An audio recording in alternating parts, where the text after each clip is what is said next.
Don't look at this chart in your book. It's bad. Look, these are the things we just did. We did this one, didn't we? Yes. Let's do it again. What's charge on chloride?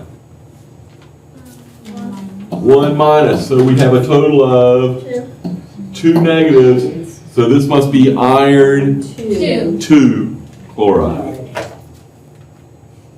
Okay?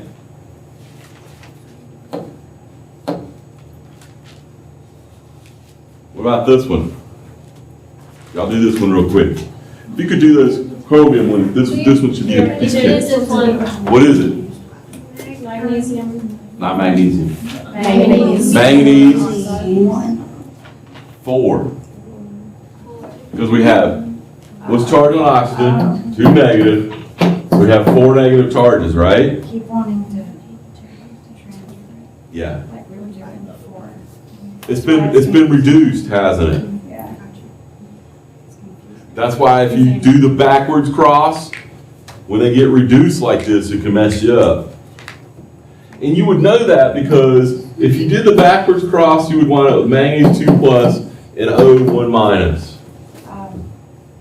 And you would know automatically that that's wrong, isn't it? Okay? So remember, we cross them over to get the right subscripts. Well, this would tell you that something's wrong here. It's been reduced. So get away from that. Do it this way. It'll help. You won't make those mistakes. Oops. All right. Well, if you can write the name, you should be able to write the formulas very easily. Look at this. What does the Roman numeral tell you? The charge. Remember our steps? Write the ions down. So if we have iron 2 chloride, that tells me it's Fe2 plus and Cl minus. Cross them over and it'll give you the formula. Okay? Let's just do 1 or 2 more. So what if you had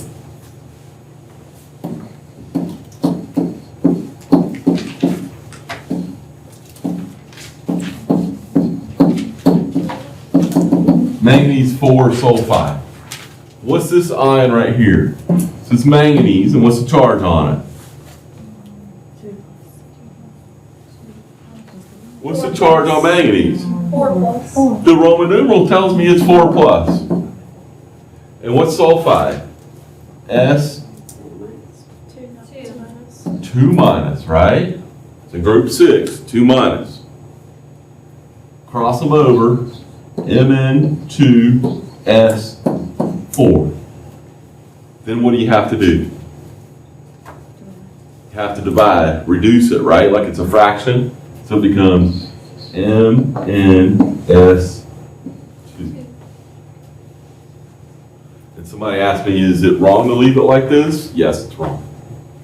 You have to reduce it. Okay?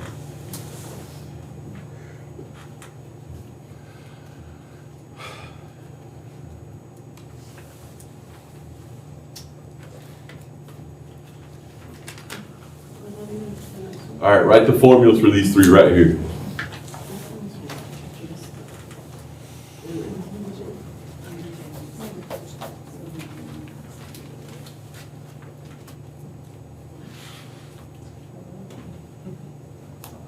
That's all right.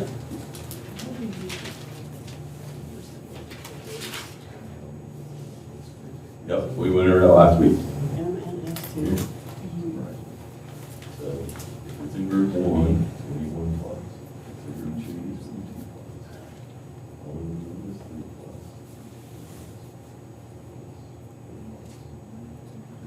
1 minus, 2 minus, 3 minus.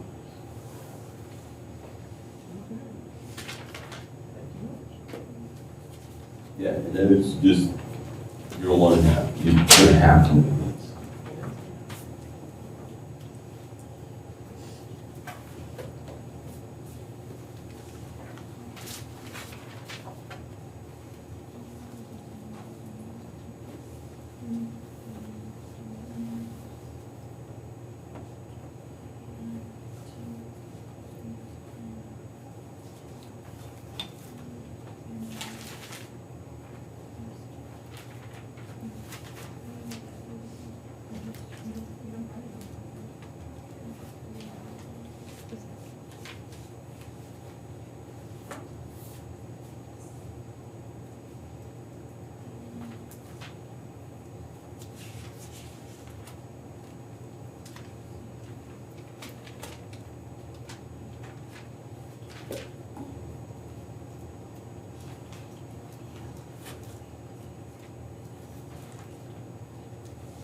Write the ions first. Write them with the charges, then cross them over.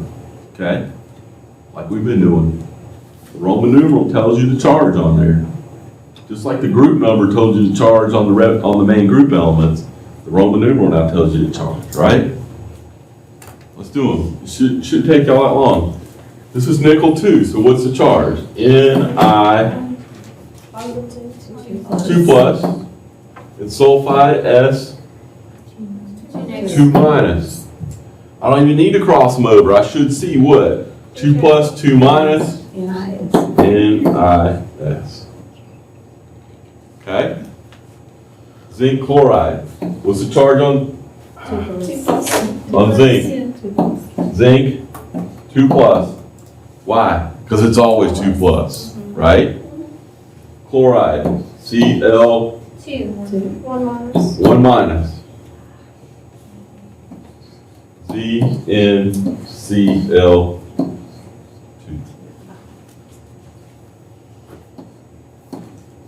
Why is chloride 1 minus? In group 7, right? All right. Iron, 3 plus. Oxygen, O, 2 minus. F, E, 1.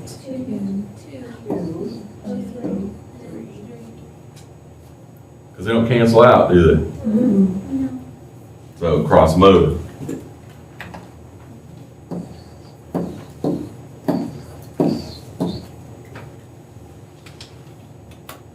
Okay? So if they don't cancel out, you just switch them. Yeah. And then reduce if you have to. Right.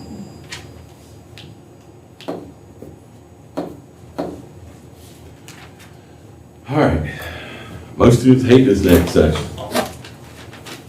We're still naming ionic compounds. I know, it seems like we've been doing that forever, doesn't it? What does this word mean? What do these two words mean? More than one atom. And what does ion mean? Combined a metal and a non-metal? Well, no. It means that they have charge. Many atoms together that have charge. Okay? Think about it. It's like a family that either has extra electrons or they're electron deficient. Okay? Don't be a homewrecker. Don't break up polyatomic ions. Leave them together. In most cases, these are single parents with a family. Don't be going breaking them up. Okay? So, they're a group of atoms that have an overall charge together. It's not each atom doesn't have a charge. They normally are negative, but there's a big exception to them being negative. This one right here is positive. It is called ammonium. This is ammonia. This ion is ammonium. Okay? Everybody clear on that? Okay. So, there's a table of these in your book. Table 6.7. Page is that on? What? 178? I would put like a sticky note or something on there because you're going to have to refer to it a lot. And students always go, God, I have to memorize that? No, but you're going to learn most of it because we're going to use it over and over. Okay? On a test, I'll give you a copy. Yeah, I'm just that nice. Because I don't want you to spend your time memorizing. I want you to know I want you to be able to use them. Okay? So common ones. Look, a lot of them have oxygen in them. Sometimes they're referred to as oxyanions. You will use this one, hydroxide, a lot. Anybody ever eat this one?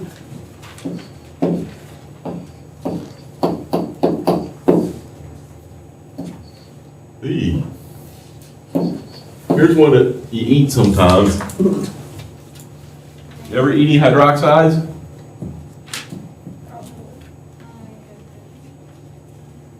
There's some that come in a in a medication about the color of her jacket back there. What's that color? By the store. Pepto-Bismol. What's in Pepto-Bismol? This is magnesium hydroxide. Neutralizes your stomach acid. Okay? So we'll see hydroxide a lot. You know, hydroxide is a little bit different than some of the other ones. Okay? You'll learn a lot of these names as we go on. Note that a lot of them end in ATE, but there are exceptions. If you end in ATE and you lose one oxygen, note that sulfate turns into sulfite, phosphate turns into phosphite, and nitrate turns into nitrite. These down here have one fewer oxygen than these guys up here. Students often say, well, how was I supposed to know that that was a polyatomic ion? You just got to learn. You got to do them over and over and you'll start to recognize names. Most of you have heard of phosphate and nitrate before, but you may not have heard of phosphite or sulfite, okay? You just got to start to recognize them as being polyatomic ions. We'll use them over and over. Other ones that are weird, cyanide and hydroxide. Oh, I told my class, everybody's heard of cyanide, right? Mm-hmm. What is cyanide? Rat poison. It's poison, right? Y'all want to know how to build a gas chamber? I taught my other class how to build a gas chamber. You want to know how to build a gas chamber? I draw a picture. Anybody know what this is? Oh my god. Lift your chair. It looks like It's a chair. This is a chair.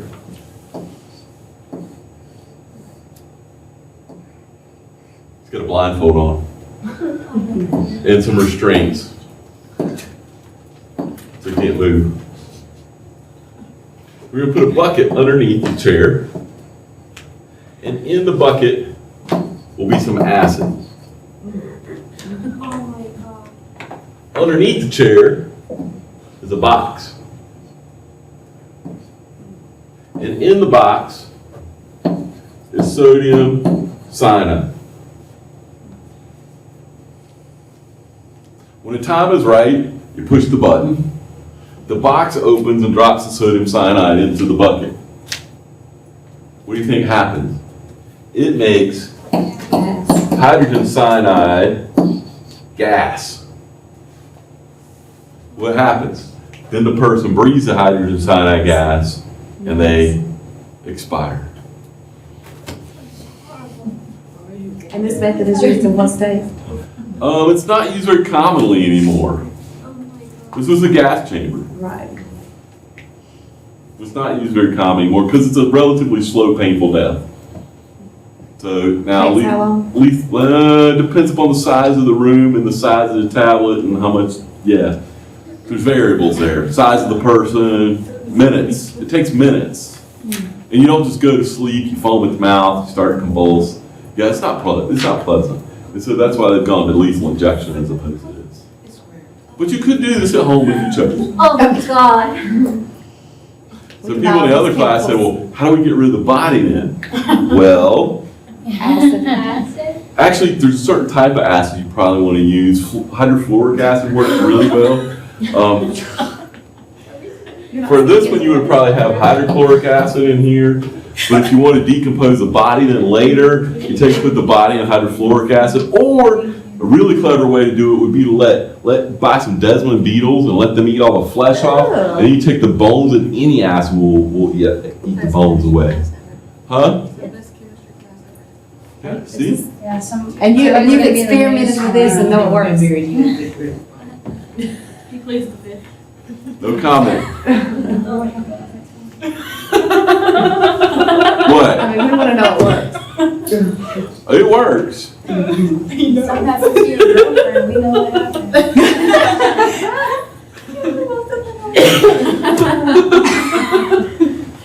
If I really want to do it, I have 2 ex-wives. Oh, gosh. I didn't hear anything. So if one of them goes missing, more likely than my girlfriend, right? So, okay? Especially ex-wife number 1. Huh? You wouldn't do that because you're kids, though. Yeah, they can come live with me then. Everybody wins. That's right. They'd be a little angry. See, best chemistry class ever. Now you know how to build a gas chamber. Later on, we'll talk about how to build steel. So you can make moonshine. We'll talk about how to make moonshine at one point. That's the important skills.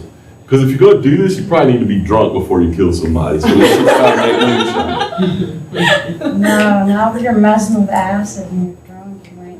Yeah, you might make a mess. You might kill yourself, but yeah. Then are Okay. you gonna become, what's that other show with the chemist? Breaking Bad. Yeah, there you go. No, we're not gonna make meth. If I'm gonna go to jail, I'm gonna do something good. I'm not just gonna like.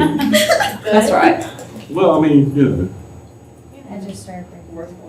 not just make money. I I'm got like one revenge is season in. better than making Oh, money. really? So, all right, a couple of other ions that you might see. Look at this one right here. This is the carbonate ion, CO3 2-. If I add hydrogen to it, it makes this thing right here. It has two names. Some people call it bicarbonate, and some people call it hydrogen carbonate. Where do you find bicarbonate at in your house? We use it in the ER when we're trying to resuscitate someone. Yeah, it helps. It helps with muscle signals. But you might also find this in your house. Sodium bicarbonate. Where do you find that in your house? Thanks. Baking soda. I learned that this morning at this preschool I worked at. So that was what was in the recipe. Yeah, baking soda. And what does it do when you mix it with acid? It makes CO2. So if you want to build a volcano with your kid, right, you take this and you mix it with vinegar, and it bubbles, makes carbon dioxide, right? Okay. See? Very cool. And bicarbonate is instrumental in regulating muscle contractions as well. That's why you give injections of bicarb to try to, sodium bicarb to try to make the heart start beating.